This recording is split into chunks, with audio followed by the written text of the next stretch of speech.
दोस्तों, उड़ीसा का ट्रेन हादसा एक ऐसा हादसा है जिसने पूरे हिंदुस्तान के दिलों को दहला दिया। उड़ीसा के बालासोर में हुई इस ट्रेन हादसे में न जाने कितने लोगों जख्मी हो गए और न जाने कितने लोगों की जान चली गई। जान के साथ साथ कुछ बॉडी ऐसी भी मिली जिनके कुछ अंग नहीं थे और ये एक ऐसे शख्स ने देखा जो वहां मौजूद था। अनुभव दास नाम का शख्स उसी ट्रेन में था और वो जिंदा बच गया। और जब लोगों को रेस्क्यू किया जा रहा था तब हमारे देश की मीडिया रेस्क्यू ऑपरेशन को ना दिखाकर टीवी में पॉलिटिकल डिबेट दिखा रही थी।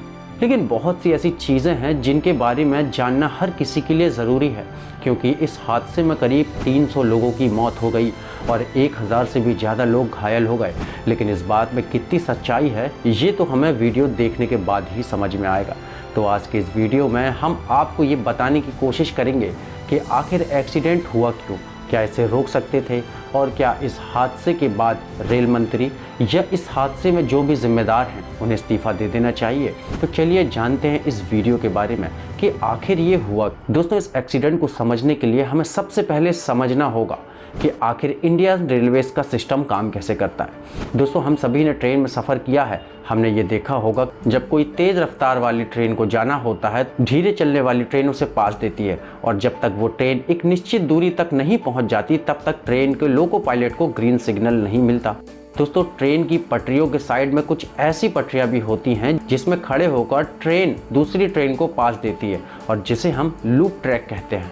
और जब किसी ट्रेन को दूसरी ट्रेन को पास देना होता है तब वो ट्रेन लूप ट्रैक में जाकर खड़ी हो जाती है और दूसरी ट्रेन आसानी से पास हो जाती है। और जो लूप ट्रैक में जो ट्रैक चेंज होता है उसके लिए सिग्नल होते हैं येलो, रेड और ग्रीन।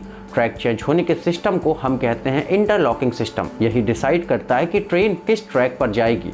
कहीं कहीं ये मैनुअल है और कहीं कहीं ये फुली ऑटोमेटिक। और उड़ीसा वाला इंटरलॉकिंग सिस्टम ऑटोमेटिक है। और सिग्नलों का मतलब होता है ग्रीन मतलब क्लियर है, रेड मतलब होता है कि सेम ट्रैक पर दूसरी ट्रेन खड़ी है और अगर सिग्नल येलो है तो इसका मतलब है कि ट्रेन को लूप ट्रैक पर इंतजार करना होगा जब तक उसे ग्रीन सिग्नल नहीं मिलता। उम्मीद है आपको ये सिस्टम समझ में आ गया होगा। अब जानते हैं उड़ीसा ट्रेन हादसे के बारे में।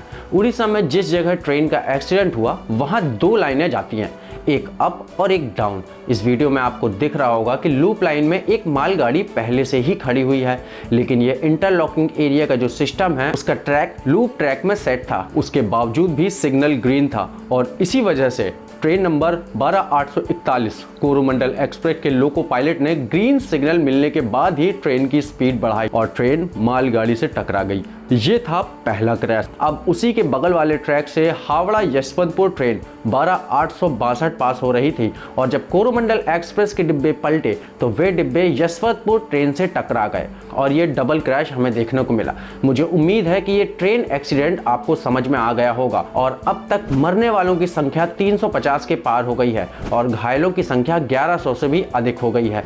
अब दोस्तों, मरने वालों और घायलों की संख्या इतनी ज़्यादा होने का सबसे बड़ा कारण ये है कि ये जो ट्रेन है 12862 कोरोमंडल एक्सप्रेस, इसमें ज़्यादातर लोग ऐसे हैं जो चेन्नई इलाज कराने के लिए जाते हैं और इसी वजह से ये ट्रेन ओवर क्राउडेड होती है। अब हमारे भारत में ओवर क्राउडेड ट्रेन का मतलब आप बहुत अच्छे से समझते हैं कि ट्रेन किस हद तक भरी होती है। तो इतने बड़े रेल नेटवर्क में आखिर ऐसी घटना हो कैसे गई और कौन है इसका जिम्मेदार? इंडियन रेलवेज की बोर्ड मेंबर जया सिन्हा का कहना है कि ट्रेन के लोको पायलट से जब उनकी बात हुई तब उसने कहा कि सिग्नल मुझे ग्रीन मिला था, तभी मैंने ट्रेन को आगे बढ़ाया। इससे ये बात साबित होती है कि इसमें लोको पायलट की कोई भी गलती नहीं है और इस स्टेटमेंट से ये बिल्कुल साफ हो जाता है कि इस हादसे की सबसे बड़ी वजह है इंटरलॉकिंग सिस्टम फेलियर। और इतने पावरफुल ऑटोमेटिक सिस्टम से इतनी बड़ी गलती आखिर कैसे हो गई? क्या इससे पहले भी चूक हुई है? वो तो इस बार एक्सीडेंट हो गया तो हमें मालूम पड़ गया, क्योंकि ये ऑटोमेटिक सिस्टम पूरी इंडिया में हर दिन लाखों दफा इस्तेमाल किया जाता है और हो सकता है कि ऐसा सिस्टम फेलियर पहले भी हुआ हो। दोस्तों, अगर हम रिपोर्ट की माने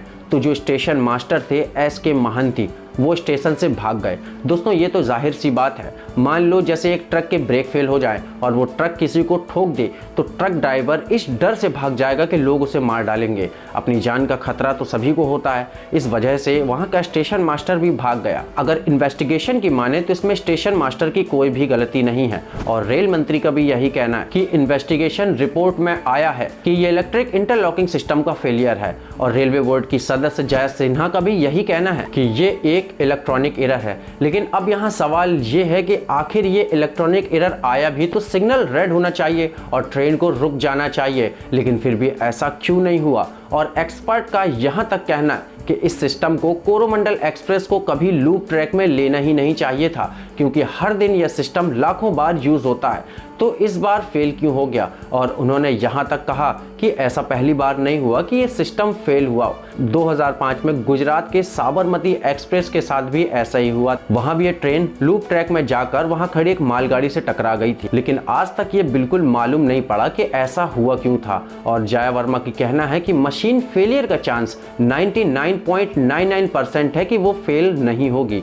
और ऐसा इसीलिए भी हो सकता है कि शायद किसी ने बिना पूछे खुदाई करते वक्त केबल काट दी हो या उससे गलती से कट गई हो। अब इसकी पूरी सच्चाई क्या है ये तो हमें सीबीआई जांच के बाद ही पता चलेगा। अब ये जो 2 ट्रेनें थी उसमें नए जमाने के LHB कोच लगे हुए थे, जिसका सेफ्टी सिस्टम बहुत ही ज्यादा स्मार्ट है, जो पहले की ट्रेन मतलब नीले डिब्बों में नहीं होता था और जिन्हें हम ICF कोच कहते थे। जब कभी आपने देखा होगा कि पहले रेल एक्सीडेंट होते होंगे तो आपने ये चीज नोटिस जरूर की होगी कि डिब्बे एक के ऊपर एक चढ़ जाते थे, जिससे ज्यादा से ज्यादा लोग घायल होते या मर जाते थे। लेकिन अब नए डिब्बों के साथ ऐसा नहीं है, क्योंकि जब नए डिब्बों का एक्सीडेंट होता है तो ये डिब्बे एक दूसरे से तुरंत अलग हो जाते हैं ताकि पीछे वाले डिब्बे एक्सीडेंट से बच जाएं। और इनकी सेफ्टी सिस्टम को हम एंटी टेलीस्कोपिक सेफ्टी डिजाइन कहते हैं। दोस्तों, अगर इन डिब्बों में यह सेफ्टी सिस्टम नहीं लगा होता तो हादसा और ज्यादा भयानक हो सकता था, मरने वालों की तादाद और ज्यादा पहुंच सकती थी। यहाँ से बचे एक शख्स ने बताया कि जब वह ट्रेन से बाहर निकला